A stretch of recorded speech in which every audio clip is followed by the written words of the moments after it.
Assalamualaikum warahmatullahi wabarakatuh. Sampurasun kasadayana kanca-kanca anu dipihormat. Tepangkeun abdi pun Sri Dwi Rahayu ti kelas 8B. Dinten ayeuna abdi bade ngebrekeun perkawis paparikan. Wilujeng nyakseni kasadayana. Naon ari paparikan teh? Paparikan teh asalna tina kecap parik atawa parek anu ngandung harti deukeut. Ari anu dimaksud paparikan di dieu nyaeta sisindiran anu ngan padeukeut sorana antara cangkang jeung eusina. Jadi henteu papak kecap dina puhunna. Contohna boboko ragrag ti imah ningangkana pileuyiteun, nyabogoh ulah kasemah lamun angang pileungiteun. Padalesan kahiji cangkang padeukeut sorana jeung padalesan kahiji eusi. Di dinya aya sawatara kakecapan anu padeukeut sorana. Kecap boboko padeukeut sorana jeung kecap nyabogoh. Kecap imah padeukeut sorana jeung kecap semah. Kitu deui padalesan kadua cangkang padeukeut sorana jeung padalesan kadua eusi.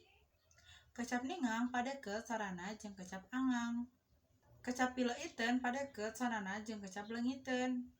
Umumna aya purwakanti laras wokas atawa purwakanti engang tungtung anu kaselang heula siga pacorok. Nyili kana eusina teu beda ti rarakitten bae. Paparikan oge bisa dipasing-pasing jadi 3 golongan nyaeta silih asih, piwuruk, sesebret. Paparikan silih asih nyaeta paparikan anu eusina silih asih, cinta, birahi. Contohna kakulah nya kapiting, ngocok endog babodasna, ulah sok liar ti peuting, osok loba gogodana. Panas poe, panyacaran lain panas kahuruan, panas soteh, panasaran lain panas timburuan, lain bangban lain pacing, lain kananga kuduna, lain babad lain tanding, lain kadinya kuduna.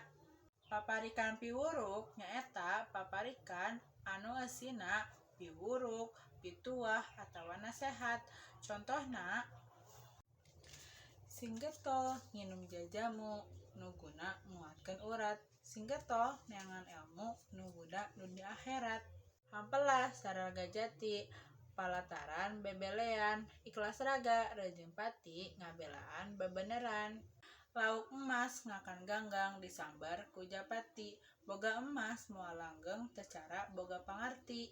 Nini-nini moal cai langsung mawa disusukan, nini-nini lari pagi langsung pingsan na tanjakan. Paparikan sesebret nyaeta paparikan anu eusina salian ti silih asih jeung piwuruk, saperti lelucon, banyol, tambuh laku, sanduk-sanduk jeung sajabana ti eta. Contohna hayang baju 5 warna tapi embung kudu meuli, hayang siga panggagahna tapi hese kana mandi. Piring katuruban senok ngawadahan rujak huni, kuring ge bare teu denok, ayeuna mah nini-nini. Umumna paparikan oge dina sapadana teh diwangun ku 8 engang. Sanajan henteu mutlak kitu, sabab aya sawatara paparikan anu geus populer tur dina sapadana henteu diwangun ku 8 engang.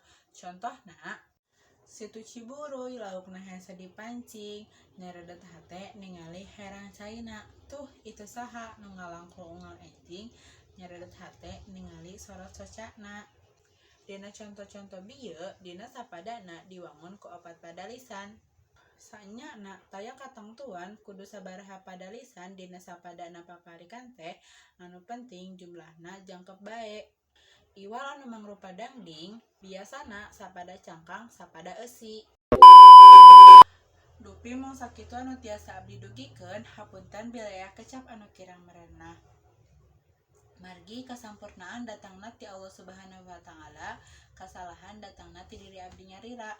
Mugi-mugi anu abdi dugikeun aya mangfaatna kangge sadayana. Wassalamualaikum warahmatullahi wabarakatuh.